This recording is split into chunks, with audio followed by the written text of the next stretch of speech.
ল'ৰাজনৰ 5জনী ভনীয়েক আছে আৰু এজনো বিয়া হোৱা নাই এতিয়ালৈকে। সেই ঘৰখনত বাৰু আমাৰ অনু কেনেকৈ সুখত থাকিব কওকচোন আপুনি? আপুনি কি চাই এইখন বিয়া ঠিক কৰিলে? আমাৰ অনুক দেখা নাই জানো? স্বভাৱে চৰিত্ৰই কামে কাজে সকলো ফালে আগবঢ়া। তাইতো বেলেগ ভাল ল'ৰা এজনো পালে হয়। আপুনি বাৰু এনেকুৱা এখন ঘৰত কিয় তাই বিয়া ঠিক কৰিব লাগে কওকচোন?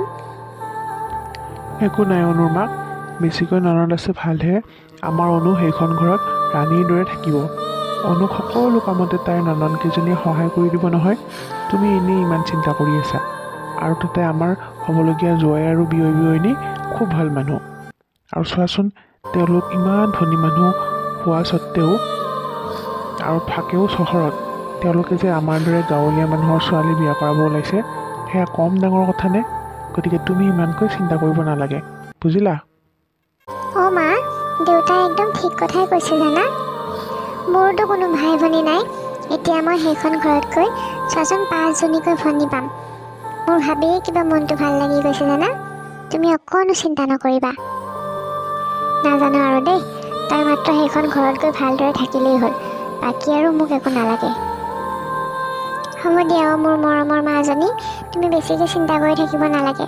সময়ত সকলোবিলাক ঠিক হৈ যাব, তুমি চাবা। অঁ, অনুৱে একেবাৰে ঠিক কথাই কৈছে। সময়ত সকলোবিলাক ঠিক হৈ যাব। তুমি মাত্ৰ এতিয়া বিয়াৰ যা যোগাৰ কৰাৰহে কথা। হ'ব দিয়ক, আপোনালোকে কৈছে যেতিয়া মই চিন্তা নকৰোঁ বাৰু। তথাপি কিবা 5জনীকৈ ছোৱালী থকাৰ কথা শুনিলে বুকুখন বিষাইহে যায়। সেইবাবেহে মোৰ অলপ কিবা ভয় ভয় লাগি আছে। এনেদৰে কেইদিনমান পিছত অতি ধুমধামেৰে অনু আৰু ৰঞ্জিতৰ বিয়াখন হৈ গ'ল। ৰাতিপুৱা দৰা কইনা আহি ঘৰ পালেহি। দৰা কইনাক আদৰিবৰ বাবে অনুৰ শাহুৱেক আৰু ননন 5জনী আৰু সম্পৰ্কীয় মানুহবোৰ ৰখি আছে। অনুৰ শাহুৱেকে ননন্দীয়েকহঁতক ক'লে, ৰেখা, সীমা, চৈফালী, তহঁতে পিছত সোমাই আছ যে, আগলৈ নাহক কিয়? বৌয়েৰাক আদৰি আন আকৌ। মা, এইজনী আমাৰ পচন্দৰ নব নহয় যে আমি তাইক আদৰি আনিম। দেউতা আৰু তোমাক কিহে পাইছিল নাজানো, এই গাঁৱলীয়া ফুটুনিজনীক বিয়া পাতি আনিবলৈ। মোৰ লগৰ ৰীতাক যদি বিয়া কৰালা হয়, তেতিয়া মোৰ লগতে মোৰ 4জনী ভনীয়েও বৌক আদৰি আনিলোঁ হয়। এতিয়া আমি এজনীও নবৌক আদৰিব নাযাওঁ। তুমি আদৰি থাকা তোমাৰ মৰমৰ বোৱাৰীজনীক। ঐ, বল ভিতৰলৈ যাওঁ। চেফালী, বল ভিতৰলৈ। গোটেইকেইজনী ননদ অনুক আদৰি নানাকে ভিতৰলৈ গুচি যায়। তাকে দেখি অনুৰ চকু পানী ওলাই যায়। অ' আই, কি ছোৱালী ঐ এইকেইজনী। বোৱাৰীজনী আহি ঘৰ নোসোমাওঁতে ইহঁতৰ কথা কি চাবা। আৰু আছেই বাকী দিনবোৰ। বৌ, ইহঁতক অলপ শিকাবা। সিহঁততো এদিন বেলেগ ঘৰলৈ বোৱাৰী হৈ যাব লাগিব। এতিয়াৰ পৰা এইবোৰ জানিলেহে পিছত ঘৰ ধৰিব পাৰিব। দিয়া হ'ব দিয়া বৌ। সোনকালে দৰা কইনাহালক আদৰি নিয়া। কিমান সময় হ'ল ইহঁতে ইয়াতে ৰখি থকা। আদৰা সোনকালে।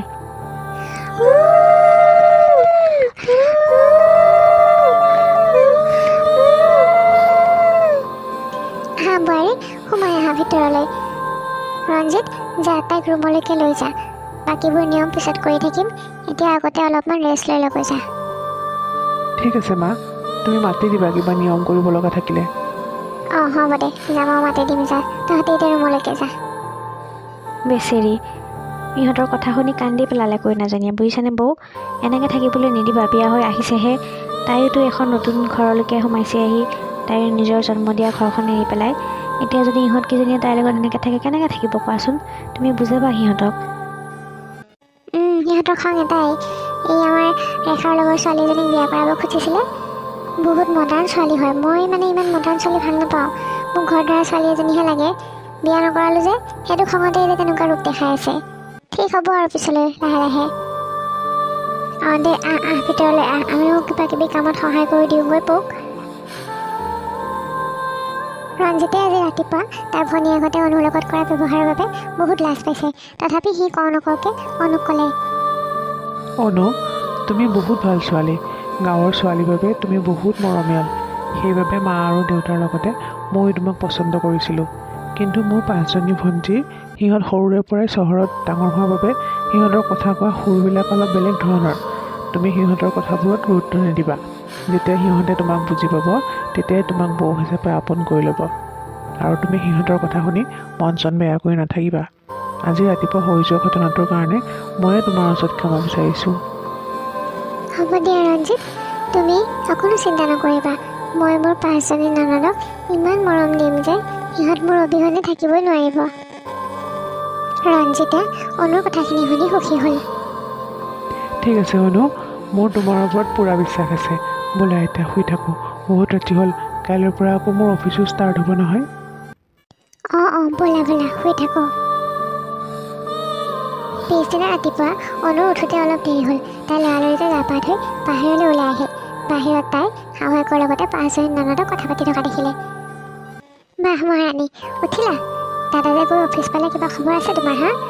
আৰু যে অফিচ যোৱাৰ আগতে কিবা এটা বনাই খুৱাই পঠিয়াব লাগিব, তুমি নাজানা নেকি হা? সীমা, হ'ব দেচোন, ৰাতিপুৱা এইবিলাক উলিয়াই ল'ব নালাগে। বৌৰে আজি এইখন ঘৰত প্ৰথম, তাতে তাই নতুন। লাহে লাহে সকলোবিলাক জনা হ'ব। এদিন যেনিবা তই দাদাৰক বনাই খোৱালিয়েই, কিন্তু ডাঙৰ কথাটো হ'ল। মা, তুমি বোৱাৰী হৈ ওকালতি নকৰিবা দেই। আৰু শুনা, বৌ আজিৰ পৰা এইখন ঘৰৰ সকলো কামৰ দায়িত্ব তোমাৰ। মা আৰু আমি 5জনীয়ে কোনেও একো নকৰোঁ, সকলোখিনি তুমিয়ে কৰিব লাগিব। যোৱা এতিয়া পাকঘৰত, ভোক লাগিছে, কিবা এটা বনোৱাগৈ। হ'ব দিয়া, মই তোমালোকৰ কাৰণে এতিয়া কিবা এটা বনাওঁগৈ। কাইলৈৰ পৰা ময়ো সোনকালে উঠিব চেষ্টা কৰিম। চেষ্টা কৰিলে নহ'ব বৌ, সোনকালে উঠিবই লাগিব। আমাৰ এইখন ঘৰ সকলোৱে সোনকালে উঠে, গতিকে তুমিও উঠিব লাগিব। ঠিক আছে দিয়া, মই উঠিম বাৰু কাইলৈৰ পৰা সোনকালে। তহঁতকেইজনীয়ে তাইক অলপতো কথাখিনি ভালকৈ ক'ব পাৰিলোঁ হয়। ইমান ৰাফৰত কিয় কথা পাতোঁ তাইৰ আগত কোৱাচোন? যিমানে যি নহওক তাই এইখন ঘৰৰ বোৱাৰী হয়, একমাত্ৰ বোৱাৰী, বুজিলিনে? গতিকে তাইৰ লগত ভালকৈ কথা বতৰা পাতিবি। হ'ব মা, তুমি অন্ততঃ তাইৰ কাৰণে আমাক কথা নুশুনাবা। চা ৰেখা, এদিন যেতিয়া তহঁতকেইজনী বোৱাৰী হৈ বেলেগ এঘৰলৈ গুচি যাবি, তেতিয়াহে তহঁতে বুজিবি বোৱাৰী হোৱাটো কিমান টান, বুজিলি? এতিয়া তহঁতে একো উপলব্ধিয়ে কৰিব পৰা নাই। অনু পাকঘৰলৈ আহি ভাবিবলৈ ধৰিলে, হে ভগৱান, মই কি ভাবিছিলোঁ আৰু ইয়াত কি হ'বলৈ লৈছে? মোৰ ননদকেইজনীয়ে সদায় মোক এনেদৰে ব্যৱহাৰ কৰিব নেকি বাৰু? আৰু এতিয়া মই কি বনাওঁ বাৰু? সিহঁতে কি খাই ভাল পায় মইতো একো নাজানো। অনু, কি বনাব লৈছানো? এতিয়া কি বনাম বুলি ভাবিছা কোৱাচোন? নে বাহিৰত ৰেখাহঁতে কোৱা কথাবিলাক ভাবি পেলাই মন বেয়া কৰি আছা? সিহঁতৰ কথা বেছিকৈ ধৰি নাথাকিবা। সিহঁতে সৰুৰ পৰা চহৰত ডাঙৰ হোৱা ছোৱালী যে, কাক কেনেকৈ ক'ব লাগে এতিয়াও ভালকৈ জনাই হোৱা নাই, বুজিলা নহয়? নাই মা, মই সেইবোৰ ভাবি থকা নাই। মই ভাবিছোঁ ৰেখাহঁতে বা কি বা খাই ভাল পায়, নে কি বনালে বা ভাল পায়, সেইটোহে ভাবি আছিলোঁ। সিহঁতে ভাল পোৱা বস্তুৰ বিষয়ে জানিলে তুমি আচৰিত হ'বা। সেইবোৰ এতিয়া একো বনাব নালাগে, বুজিলা? সিহঁতে ৰাতিপুৱা এটা, দুপৰীয়া এটা, ৰাতি এটা, বেলেগ বেলেগ লাগে। মই যে সিহঁতৰ কাৰণে বস্তু বনাই ভাগৰি যাওঁ। এতিয়া এটা কাম কৰা, তুমি এটা ভাল চাই কিবা এবিধে বনোৱা, ভালকৈ বনাবা, অলপ সোৱাদ হোৱাকৈ, তেতিয়া সকলোৱে খাব। আৰু আজিৰ পৰা সিহঁতে তুমি যি বনালেও খাব লাগিব, মাত্ৰ অলপ সোৱাদ হোৱাকৈ বনাবা, খাব। হ'ব দিয়ক মা, মই আপুনি কোৱা ধৰণেৰে বনাম। কিন্তু সিহঁতৰ পচন্দ নহয় যদি তেতিয়া কি কৰিম মা? খোৱা সময়ত দেখা যাব কি হয়। এতিয়া তুমি বনোৱাচোন, আগতে হেৰি কৰিবা, তোমালোকৰ গাঁৱত বনোৱা কিবা ভাল চাই বস্তু দুটামান বনোৱা। সিহঁতৰ কাৰণে এয়া নতুনো হ'ব আৰু খাই ভাল পাব। ঠিক আছে মা, মই মোৰ মায়ে মোক যেনেকৈ বনাবলৈ শিকাইছিল তেনেকৈ বনাওঁ, সকলোৱে খাই ভাল পাব।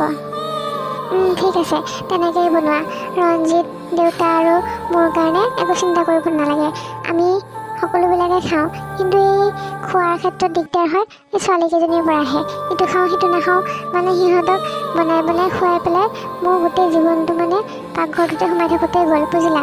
এতিয়া তুমি আহিলা যেতিয়া সেইবোৰৰ দায়িত্ব তুমি লোৱা, আৰু আজিৰ পৰা যি বনাই দিয়া তাকে খাব দিয়া সিহঁতে, একো চিন্তা কৰিব নালাগে তুমি। হ'ব দিয়ক মা, আপুনি বহককৈ যাওক, মই বনোৱা হ'লে আপোনাক মাতি দিম। ঠিক আছে দিয়া। এতিয়া মোক মায়ে যেনেকৈ বনাবলৈ শিকাইছিল তেনেদৰে বনাওঁ, সকলোৱে ভাল পাব নিশ্চয় খাই পেলাই। অনুই খুব ধুনীয়াকৈ ৰাতিপুৱাৰ নাস্তা বনালে আৰু সকলোকে খাব দিলে। কিন্তু তাইৰ পাছতেই ননন্দে যেতিয়াই সেইবোৰ দেখিলে তেতিয়াই চিঞৰি উঠিল, মা, তুমি বৌক আমাৰ খোৱাৰ লিষ্টখন দিয়া নাই নেকি? আমি কি কি খাওঁ, কিন্তু এইবোৰ কি? এইবোৰ আমি নাখাওঁ। এইবিলাক কি? আমি এইবিলাক গাঁৱলীয়া বস্তু নাখাওঁ দেই। এইখন ঘৰত কিবা পূজা পাঠ হৈছে নেকি যে আমি এইবোৰ বস্তু খাম? আৰু নবৌ, তুমি যে এইবোৰ বস্তু বনাইছা, আমাৰ ভাল লগা বস্তুবিলাক বনোৱা নাই যে কিয়? নে তুমি নাজানা এইবোৰ বনাবলৈ কাৰণে? বনাব নোৱাৰা যদি আগতে ক'ব লাগিছিলে আকৌ। তোমালোকে এবাৰ খাই চোৱাচোন, খালেহে গম পাবা কিমান টেষ্টিকৈ বনাইছোঁ। তুমি কালি অহা এজনী গাঁৱলীয়া ছোৱালীয়ে আমাক শিকাব আহিছা আমি কি খাব লাগে কি খাব নালাগে, হা? এইবোৰ দেখি অনুৰ শহুৰেকৰ বৰ বেয়া লাগে আৰু তেওঁ নিজৰ জীয়েকহঁতক প্ৰথমবাৰৰ বাবে ডাঙৰকৈ চিঞৰি কথা কয়। বাছ, বহুত হ'ল। তহঁত 5জনীও কালিলৈ বেলেগ এখন ঘৰত বিয়া হৈ যাব লাগিব। অলপমানতো বুজিবলৈ চেষ্টা কৰ। য'তে ত'তে নিজৰ জিদমতে থাকিলে সম্বন্ধবোৰ বেয়াৰ ফালে গতি কৰে, বুজিলি? দেউতা তুমিও? হ'ব, আৰু একদম কথা নকবি। বৌয়েৰে যি বনাই দিছে তাকে চুপচাপ খা, নহ'লে উঠি যায় ইয়াৰ পৰা। দেউতাকৰ কথা শুনি 5 ননন্দৰ ঘৰতে বৌকে বনাই দিয়া বস্তুকে খাব ধৰিলে। অনু, বৰ ধুনীয়া বনাইছা। সদায় এনেদৰে বনাবা, সকলোৱে খাব। হ'ব দেউতা। সেইদিনাৰ পৰা অনুৰ নননকেইজনীয়ে তাইক আৰু দেখিব নোৱাৰা হ'ল আৰু যেতিয়াই তেতিয়াই তাইক যি টি কথা কৈ বেয়া ব্যৱহাৰ কৰি থকা হ'ল। আজি দেউতাই আমাক গাঁৱলীয়া ফুটুলিজনীৰ কাৰণে গালি পাৰিলে। এতিয়া চাই থাক মই কি কৰোঁ। তাইক এনেকৈ জ্বলাম নহয়, তাইও যাতে শান্তিত থাকিব নোৱাৰে। তহঁত মোৰ লগত আছনে? অঁ, আমাৰ মিছন আমি আজিৰ পৰা আৰম্ভ কৰিম, কিন্তু মনত ৰাখিবি এইবোৰ যেন মা দেউতা বা দাদা কোনেও গম নাপায়। ঠিক আছে বা, আমি আজিৰ পৰা তাইক জ্বলাই থাকিম। টাউনীয়া বোৱাৰী হোৱাৰ জুতি বাহিৰ কৰি দিম। চিনি পোৱা নাই ন আমাক? বৌ, মোৰ আৰু চেফালে ৰুমটো মচিলানে তুমি? নাই ৰেখা, মায়ে সপ্তাহত এদিনকৈহে এটা ৰুম চাফা কৰিব দিছে। সেইবাবে আজি ৰীমাৰ ৰুমটো মচি আছোঁ। অহাকালিলৈ তোমাৰ ৰুমটো মচিম আৰু পৰহিলৈ চেফালীৰ ৰুমটো মচি দিম দিয়া। সেইটো কৰিলে নহ'ব নহয় বৌ, আমাৰ গোটেইকেইজনীৰ ৰুম তুমি সদায় মচিব লাগিব। আৰু সোনকালে ৰুমকেইটা মচি কাপোৰবোৰ ধুই দিবা। বাথৰুমতে থৈ দিছোঁ, বুজিলা? হ'ব দিয়া, ধুই দিম বাৰু। বৌ, মেচিনত কাপোৰ ধুলে যে চাফা নহয়, হাতেৰে ধুবা আজিৰ পৰা, বুজিলা? আৰু মেচিনটো তুমি মাৰ ঘৰৰ পৰা আনিছোঁ বুলি ভাবিছা নেকি যে যেতিয়াই ইচ্ছা তেতিয়াই তোমাৰ মতে কাপোৰ ধুই থাকিবা, হা? ৰীমা, তেনেকৈ কিয় কৈছা? মায়ে মোক মেচিনত কাপোৰ ধুবলৈ দিয়ে বাবেহে মই মেচিনটোত কাপোৰ ধুইছোঁ। এতিয়া বায়ে ক'লে নহয় মেচিনত কাপোৰ ধুব নালাগে বুলি, গতিকে হাতেৰে কাপোৰকেইটা ধুই দিয়া। আৰু মোৰ কেইটামানো আছে কাপোৰ, ৰুমতে থৈ দিছোঁ, ধুই দিবা সোনকালে। বৰ্ণালী, এতিয়া আৰু কাপোৰ নুধো, বহুত দেৰি হৈ গ'ল। মোৰ ভাত বনাবও আছে, কালি ধুই দিম দিয়া। নাই, আজিয়ে ধুব লাগিব। কাইলৈ বৰষুণে দিব পাৰে ঠিক নাই, আজিয়ে ধুই দিবা কিন্তু। ঠিক আছে দিয়া, হ'ব, মই ধুই দিম। তুমি আনি দিয়াচোন কাপোৰকেইটা। এতিয়া আকৌ মই কাপোৰ আনিও দিব লাগিব নেকি? নিজে লৈ আহিবাগে, ৰুমতে আছে মোৰ। অনু সকলোবোৰ কাম বন কৰি আজৰি হৈ আকৌ ভাত বনোৱাত লাগিল। বৌ, কি বনাইছানো? অঁ, আজি মাছ আছে যে, দেউতাই মাছৰ টেঙা জোল খাই ভাল পায়, সেইবাবে মাছৰ টেঙা জোল বনাম বুলি ভাবিছোঁ। শুনা, মই কিন্তু এইবিলাক টেঙা জোল চোল নাখাওঁ। মোৰ কাৰণে চিলি ফিছ বনাবা, বুজিছা? ভালকৈ বনাবা। Chilli fish? মই আগতে কেতিয়াও চিলি ফিছ বনাই পোৱা নাই, মই নাজানো নহয় বনাবলৈ। নহ'ব দেই, মই কিন্তু চিলি ফিছ নাখাওঁ। মোক কণীৰ কিবা এটা ৰেচিপি বনাই দিবা, বুজিলা বৌ? খাবি আৰু চিলি ফিছ। বৌয়ে হেনো চিলি ফিছে বনাব নাজানে। আজিৰ যুগৰ ছোৱালী হৈ চিলি ফিছ বনাব নাজানে। তোমাৰ মোবাইলটো আছে, ইউটিউবত চাই পেলাই চিলি ফিছ বনোৱা আকৌ। বনাব নাজানিলে কেনেকৈ হ'ব, হা? সদায় একে সোপা আঞ্জা বনাই থাকিলে কোনোবাই খায় নেকি? এতিয়া মোৰ কাৰণে কণীৰ কিবা এটা ৰেচিপি বনাবা ভালকৈ। আৰু এই কাৰণে চিলি ফিছকে বনাবা, মোবাইলত চাই ল'বা। ঠিক আছে দিয়া, মই ট্ৰাই কৰিম বাৰু বনাবলৈ। আৰু বল চিনেমা এখন লগাইছোঁ, চাবি। অনু সকলোৰে বাবে বনাওঁতে বহুত দেৰি হৈ গ'ল আৰু তাই বহুত ভাগৰো লাগিছিল। ভাত পানী খাই অনুৰ শহুৰেক আৰু শাহুৱেক বাহিৰতে বহি কথা পাতি আছিলে। হেৰা, তুমি এইবোৰ দেখিছানে কি হৈ আছে ঘৰখনত? ইহঁত কেইজনীয়ে অনুক একো এটা কামতে সহায় কৰি নিদিয়ে। বোৱাৰীজনীয়ে ৰাতিপুৱাৰ পৰা ইমান কাম কৰি থাকে, তাতে আকৌ সিহঁতে কিমান যে কথা শুনাই থাকে তাইক। সিহঁতে আমি এইবোৰ গম পোৱা নাই বুলি ভাবি আছে, কিন্তু আমি যে এইবোৰ সকলোবোৰ দেখি আছোঁ সিহঁতে গমেই নাপায়। কিবা এটা কৰিব লাগিছিলে নহয়, এনেকৈ সদায় চাই দেখিবানে? অনু, ক'ত যোৱা জাবৰবোৰ লৈ? অলপমান জিৰাই লোৱাকৈ যোৱা। দেউতা, এই জাবৰৰ গাড়ীখন আহিছে নহয়, জাবৰখিনি দি থৈ আহোঁ পটককৈ, নহ'লে পাকঘৰটোৰ পিছফালে জাবৰ দম হৈ বহুত হৈ গৈছে। মাখি একদম উৰি আছে যে, সেইকাৰণে ঘিণ লাগে। পটককৈ দি আহোঁ ৰ'বা, আহি পেলাই জিৰাম। হেৰা, একো নকলা যে, কি কৰিম বুলি ভাবিছা এতিয়া? মইনো কি কৰিম, কওকচোন? ইহঁতক বুজাই নোৱাৰা হৈছোঁ। মোৰ একো এটা কথাই নুশুনে দেখোন। ক'লে কয় বোলে বোৱাৰী হৈ ওকালতি কৰিবলৈ আহিছে, তেনেকৈহে কয়। আপুনি কিবা এটা ভাবক, কি কৰে? মই এটা কথা নভবা নহয়। কি ভাবিছোঁ জানা? ইহঁত এই ডাঙৰ কেইজনীৰ বিয়াখনকে পাতি দিওঁ নেকি? কি? গোটেইকেইজনী একেলগে বিয়া কেনেকৈ দিব? মানুহে কি বুলি ভাবিব কওকচোন? গোটেইকেইজনীৰ নহয় অ', ডাঙৰ কেইজনীৰ কথা কৈছোঁ। ৰেখা, সীমা আৰু ৰীমাৰ কথা কৈছোঁ। অঁ, ঠিকেই ভাবিছে। চাওকচোন, তেতিয়াহ'লে ভাল ল'ৰা পাই যদি বিয়া দি দিয়াই ভাল। এনেকৈ আৰু ঘৰত কিমান অশান্তিবোৰ চাই থাকিব। দিয়াচোন দিয়া, মই বাৰু সম্ভেদ লওঁ, ক'ৰবাত ভাল ল'ৰা পাওঁ নেকি। অঁ, ঠিক আছে দিয়ক, চাওক। এনেদৰে প্ৰায় 2 মাহমানৰ পাছত ৰেখা, সীমা আৰু ৰীমাৰ একেলগে বিয়া পাতিলে। শেফালী আৰু বৰ্ণালী, এতিয়া তহঁত দুজনীয়ে নবৌক জ্বলাব লাগিব। তাইক শান্তিত থাকিবলৈ নিদিবি, বুজিছ? এইখন আমাৰহে ঘৰ। তাই ক'ৰ পৰা আহি ইয়াত মহাৰাণী হ'বলৈ আহিছে। এতিয়াতো আমি তিনিজনী নিজৰ নিজৰ ঘৰ সংসাৰত ব্যস্ত থাকিব লাগিব। গতিকে তহঁতেই এইবোৰ কাম কৰিব লাগিব, বুজিলি নহয়? অঁ, এতিয়া এইবোৰ তহঁতেই কৰিব লাগিব। আমি আৰু ক'ত আৰু তাৰ পৰা তহঁতক এডভাইচ দি থাকিম। হ'ব দে বা, তহঁতে চিন্তা নকৰিবি। আমি দুজনীয়ে তাইক মজা দি থাকিম। ৰেখা, সীমা, ৰ'বা, ময়ো গৈ আছোঁ তোমালোকৰ লগত কথা পাতিবলৈ। ৰেখা, সীমা আৰু ৰীমা, আজিৰ পৰা তোমালোকৰ এটা নতুন জীৱন আৰম্ভ হ'ল। তোমালোকে সেইখন ঘৰত গৈ সকলোৰে লগত মিলিজুলি থাকিবা। হ'ব বৌ, আজি তোমাৰ কাৰণে দেউতাই আমাক ইমান সোনকালে বিয়া দিলে, নহ'লে আমাক ইমান সোনকালে বিয়া নিদিলে হয়। তুমি ভুল বুজিছা ৰেখা। ছোৱালী হ'লে এদিন নহয় এদিন বিয়া হ'বই লাগিব। হ'ব দিয়া বৌ, এতিয়া আদৰ্শ বোৱাৰী হৈ দেখুৱাব নালাগে। কিবা কাম আছে যদি কৰাগে। ঠিক আছে দিয়া, মই তোমালোকৰ লগতহে ফটো একপি উঠিবহে আহিছিলোঁ। আমাৰ এতিয়া ফটোচুটি উঠিবলৈ একদম মন নাই। তুমি যোৱা, কিবা কাম আছে যদি কৰাগে। ফটো উঠিবলৈ আহে, দৰকাৰ পৰিছে তাইৰ লগত ফটো উঠিবলৈ। বায়েকহঁতৰ বিয়াৰ যোৱাৰ কেইদিনমান পাছত শেফালী আৰু বৰ্ণালীয়ে পুনৰ বয়সক কেনেদৰে জ্বলাব পাৰি তাকে আলোচনা কৰি আছিল। দেউতাই বহুত বেয়া কাম কৰিলে ৰেখা বা ৰীমা আৰু সীমাৰ লগত, বুজিছনে? ইমান সোনকালে সিহঁতৰ বিয়া পাতি দিলে, তাকো গাঁৱত, একদম জইণ্ট ফেমিলি। অঁ, এইবোৰ চব এই অনুজনীৰ কাৰণে হৈছে। এতিয়াৰ পৰা আমি দুজনীয়ে তাইক মজা দিম। আৰু তাইক আমি এইটোও বুজাই দিম যে তাই এজনী গাঁৱলীয়া ফুটনি হয় আৰু এইখন ঘৰৰ বাবে তাই যোগ্য নহয়। দেউতাই বহুত ভুল কৰিলে তাইক এইখন ঘৰৰ বোৱাৰী বনাই। ঠিক কৈছ। ৰচোন, মা আৰু দেউতা কেইদিনমান পাছত বাহিৰত তীৰ্থ ভ্ৰমণৰ বাবে যাব নহয়। সেইকেইদিনত আমি তাইক ইমান জ্বালা দিম যে তাই এই জ্বালা সহ্য কৰিব নোৱাৰি গাঁৱলৈ গুচি যাব। আৰু কোনোবাই সুধিলে কৈ দিম যে তাই কাম কৰাৰ ভয়ত গাঁৱলৈ গুচি গ'ল। আৰু তাৰপিছত যেতিয়া এই খবৰ বাহঁতক দিম, ভাবি চাচোন সিহঁত কিমান সুখী হ'ব। হয় দেই, ঠিকেই কৈছ তই। তেতিয়াহ'লে কামটো দেউতাহঁত বাহিৰলৈ গ'লেই কৰিব লাগিব নে কি কওঁ? অঁ, তেতিয়াই ঠিক হ'ব। এতিয়া দেউতাই নহ'লে চকু দি থাকে আমাৰ ওপৰত, বুজিছ? এতিয়া কৰিব নোৱাৰোঁ এইবিলাক একো। সিহঁত দুজনীৰ কথা সিহঁতৰ দেউতাকে যে তেতিয়াৰ পৰাই শুনি আছে, সিহঁতে অলপো গম নাপালে। হেৰা, শুনিছানে? হেৰা, শুনিছা? অহ ৰাম, ৰ'বাচোন অকণমান, শুনি যোৱা মোৰ কথাটো। এই মানুহজনী মানে গৈয়ে থাকে দেখোন। হেৰা, চোৱাচোন এইফালে।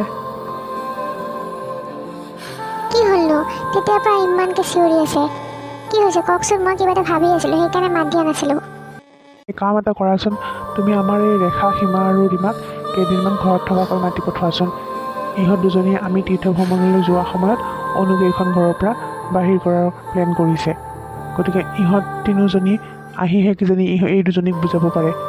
তুমি সোনকালে সিহঁতক ফোন কৰি মাতাচোন। কি কৈছে আপুনি? ইহঁত ইমান বেয়ালৈ নামিব পাৰিছে? ৰ'ব, মই এতিয়া তিনিওজনীকে ফোন কৰি মাতি পঠাওঁ। মোৰ এনেকুৱা লাগিছে ইহঁত কেইজনী যেন মোৰ ছোৱালী নহয়। ইমান বেয়া, বাপৰে বাপ, ইমান যে বেয়াকৈ ভাবিব পাৰে মই সপোনতো ভবা নাছিলোঁ দেই। এতিয়া আমি নোহোৱাৰ চান্স লৈ চোৱাচোন, তাইক ঘৰৰ পৰা উলিয়াই পঠিয়াব ওলাইছে। তাকে প্লেন কৰি আছে। মই শুনিলোঁ বুলিহে, নুশুনিলেতো ইহঁতে কামটো কৰিয়ে পেলালে হয়। হয় দিয়ক, এইবোৰ কথা যদি ওচৰৰ মানুহবোৰে গম পায় কি বুলি ভাবিব কওকচোন? ঘৰৰ ছোৱালীকেইজনীয়ে প্লেন বনাই আছে বোৱাৰীয়েকক খেদিবৰ বাবে। ইছ ৰাম, সঁচাই দেই। ৰ'ব, মই ইহঁতক ফোন কৰি লওঁ, ৰ'ব, সোনকালে মাতি পঠাওঁ। অঁ, দিয়া, সোনকাল কৰা। মাকে মাতি পঠোৱাৰ বাবে তিনিওজনী ৰেখা, সীমা আৰু ৰীমা আহি ঘৰ পালেহি। আজি ৰেখা, সীমা আৰু ৰীমাই বৌয়েকক বৰ ভাল ব্যৱহাৰ কৰিছে। আহি বৌয়েকৰ খা খবৰ লৈছে। এইবোৰ দেখি অনু মাক আৰু দেউতাক খুব ভাল পালে। কিন্তু শেফালী আৰু বৰ্ণালী কিছু আচৰিত হ'ল। বৌ, আমাক ক্ষমা কৰি দিয়া। আমাৰ বহুত ভুল হৈ গ'ল। আপুনি বহুত ভাল আছিল, কিন্তু আমি সদায় আপোনাক ভুল বুজি বেয়া ব্যৱহাৰ কৰিছিলোঁ।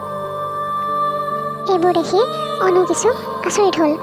তাই ক'লে, কি হ'ল ৰেখা, তোমালোকে কিয় এনেকুৱা কৰিছা? ঘৰত কিবা হৈছে নেকি? নাই বৌ, ঘৰত একো হোৱা নাই। আমি আমাৰ বিয়াৰ পিছতহে বুজিব পাৰিছোঁ যে ঘৰ এখন চম্ভালি থকাটো কিমান টান। আমি যেতিয়া ইয়াত আছিলোঁ তোমাক আমি কিমান কাম কৰাইছিলোঁ, আৰু এতিয়া যেতিয়া আমি সেই একেখিনি কামকে আমাৰ নিজৰ ঘৰত কৰিবলগীয়া হৈছে, তেতিয়াহে উপলব্ধি কৰিছোঁ যে আমি তোমাৰ লগত কিমান বেয়া কৰিছিলোঁ। বৌ, আমি আমাৰ ভুলবোৰৰ উপলব্ধি কৰিব পাৰিছোঁ, আৰু সেইবাবে শেফালী আৰু বৰ্ণালীকো বুজাবলৈ আহিছোঁ যে সিহঁতেও যেন তোমাৰ লগত আমি কৰা বেয়া ব্যৱহাৰবোৰ নকৰে। আৰু এতিয়াও জানো সিহঁতে তোমাৰ লগত আমি যিবোৰ ব্যৱহাৰ কৰিছিলোঁ সিহঁতেও তোমাৰ লগত সেইবোৰকে কৰি আছে, আৰু এতিয়াৰ পৰা যেন সিহঁত দুজনীয়ে তোমাৰ লগত মৰমেৰে থাকক, তাকে ক'বলৈহে আমি ইয়ালৈ আহিছোঁ। শেফালী, বৰ্ণালী, গম পালি নহয় এতিয়া আমি আজি ইয়ালৈ কিয় আহিছোঁ? হ'ব দিয়া ৰীমা, তোমালোকে যে ভুলবোৰ উপলব্ধি কৰিব পাৰিছা, মোৰ বাবে সেয়াই বহুত। বেলেগকৈ আৰু ক্ষমা খুজিব নালাগে। ঘৰ এখন চম্ভালি থকাটো কিমান টান এতিয়া বুজি পালা নহয়? শেফালী আৰু বৰ্ণালীও সকলো শুনি আছিল আৰু নিজৰ ভুলবোৰ বুজিব পাৰি অনুৰ ওচৰত ক্ষমা খুজিলে। বৌ, আমাকো ক্ষমা কৰি দিয়া, আমিও তোমাৰ লগত বহুত বেয়া ব্যৱহাৰ কৰি আছোঁ, আমাকো ক্ষমা কৰি দিয়া বৌ। বৌ, মোকো ক্ষমা কৰি দিয়া, আজিৰ পৰা আৰু তোমাৰ লগত আমি কেতিয়াও এনেকুৱা ব্যৱহাৰ নকৰোঁ। হ'ব দিয়া, তোমালোক দুজনী বহুত সৰু হৈ আছা, এইবোৰ মই তোমালোকে মোৰ লগত ধেমালি কৰা বুলি ভাবি লৈছোঁ, বুজিলা নহয়? আজি মই বৰ সুখী, তহঁত পাঁচজনীয়ে যে নিজৰ ভুলবোৰ উপলব্ধি কৰিব পাৰিছ। অনু হয় গাঁৱৰ ছোৱালী, তথাপি চাচোন তাই তহঁতৰ কথাবোৰ শুনি শুনি কাকো একো নোকোৱাকৈ ইমান ধুনীয়াকৈ গোটেই ঘৰখন চম্ভালি আছিলে। এতিয়া বুজিলি নহয় ঘৰ চম্ভালা কাক কয়? এতিয়া চা, বায়েৰেহঁতে বিয়া হৈ গৈ পেলাই নিজৰ ভুলৰ উপলব্ধি কৰিব পাৰিলে। যেতিয়া যোন যিটো পজিশ্যনত থাকে তেতিয়াহে সেইবোৰ কথা উপলব্ধি কৰিব পাৰি। সেইকাৰণে কাৰো লগত কেতিয়াও বেয়া হ'ব নালাগে আৰু বেয়া আচৰণ কৰিব নালাগে। বুজি পালি নহয় এতিয়া? দেউতা, আমি বুজি পালোঁ। দেউতা, আমি আৰু কেতিয়াও কাৰো লগতে এনেকুৱা ব্যৱহাৰ নকৰোঁ। যা এতিয়া গোটেইকেইজনীয়ে মিলি ভাতৰ যোগাৰ কৰগৈ। আজি মই ফূৰ্তিতে এটা পাৰ্টি দিম তহঁতক, বুজিলি নহয়? যা এতিয়া। সেইদিনাৰ পৰা শেফালী আৰু বৰ্ণালীয়েও নিজৰ বৌয়েকক বায়েক বুলি ভাবি সকলো কামতে সহায় কৰি যায় আৰু মিলিজুলি থাকিবলৈ ল'লে। তেনেহ'লে বন্ধু বান্ধৱীসকল, আজিৰ ভিডিঅ'টো চাই কেনেকুৱা পালে জনাবলৈ নাপাহৰিব। লগতে লাইক, শ্বেয়াৰ, কমেণ্ট কৰাৰ লগতে মোৰ চেনেলটো ছাবস্ক্ৰাইব কৰি ল'ব, আৰু কাষতে যে বেল আইকনটো আছে সেইটো টিপি অল কৰি থ'ব। তেতিয়াহে মই আকৌ নেক্সট ভিডিঅ' দিলে আপোনালোকে প্ৰথমতে পাব। তেতিয়াহ'লে আজিলৈ আহোঁ, ধন্যবাদ।